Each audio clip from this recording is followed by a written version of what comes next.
রব্বুল আলামিন ডাক দিয়ে বলেন সূরা আলে ইমরান আয়াত নাম্বার 61, ফামান জাআকা ফীহি মিন বা'দি মা জাআকা মিনাল ইলম ফাকুল তাআলাউ নাদউ আবনাআনা ওয়া আবনাআকুম ওয়া নিসাআনা ওয়া নিসাআকুম ওয়া আনফুসানা ওয়া আনফুসাকুম সুম্মা নাবতাহিল ফানাজআল লা'নাতাল্লাহি আলাল কাযিবিন।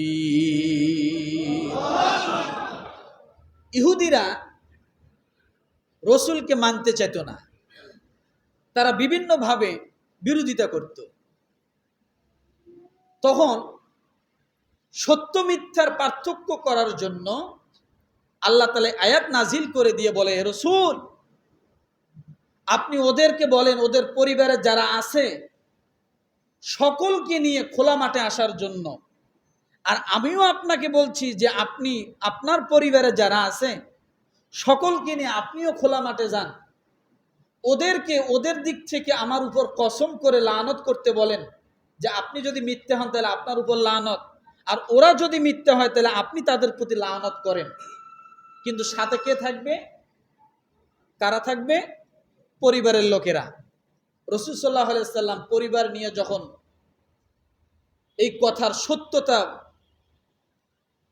করার জন্য যখন রাসূল গেলেন, ওই সময় আলী রাদিয়াল্লাহু তাআলা আনহু, ফাতেমা রাদিয়াল্লাহু তাআলা আনহা এবং হাসান এবং হোসেন রাদিয়াল্লাহু তাআলা আনহু তাদেরকেও পরিবারের অন্তর্ভুক্ত করে ওই জায়গায় গিয়েছিলেন, যে বলেছিলেন যে তোমরা যদি তোমাদের কথায় সত্যবাদী হও, আমার কথায় যদি এটা মিথ্যা হয় তাহলে আমার উপর লানত, আর তোমাদের কথা যদি মিথ্যা হয় তাহলে তোমাদের উপর কি?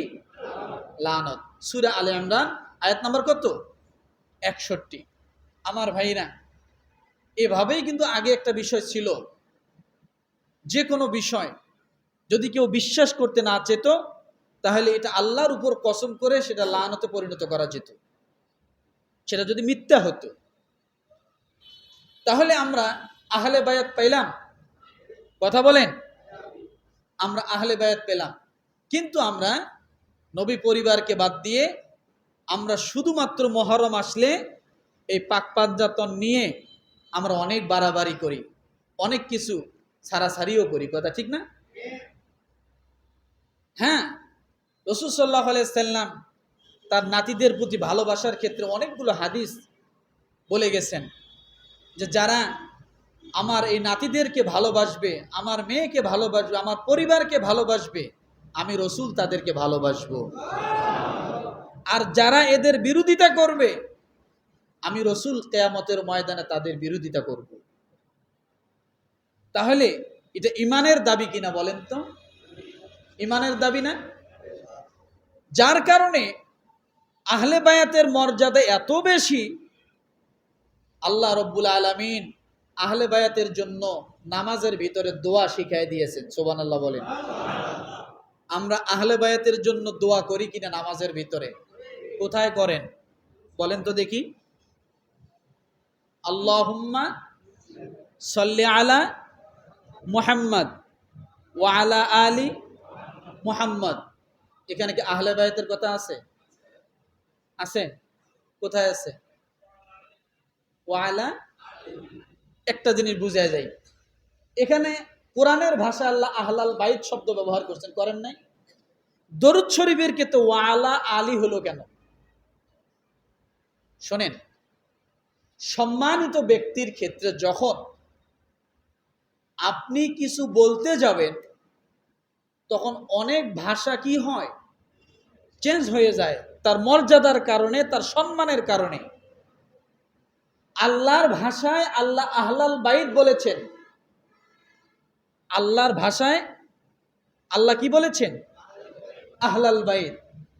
আমরা উম্মত হয়ে যখন রাসূলের বা তার পরিবারের সম্পর্কে কিছু বলতে যাব, তখন আমরা আহলাল বাইত বলবো না, আলে বাইত। কি বলতে হবে? কি বলতে হবে? কারণ আমাদের থেকে হাজার হাজার কোটি কোটি গুণে মর্যাদা আমার রাসূলের, তার পরিবারের। যার কারণে আমরা যখন সম্মানিত এবং মর্যাদাবান ব্যক্তির নাম নিব তখন আমরা কি ওইভাবে নিব না, ভাষা অটোমেটিক চেঞ্জ হয়ে যাবে। এটা ভাষার ভদ্রতা, শিষ্টাচার। যার কারণে আমরা বলি ওয়া আলা আলী মুহাম্মদ, ওয়া আলা আলী ইব্রাহিম। আলে কি?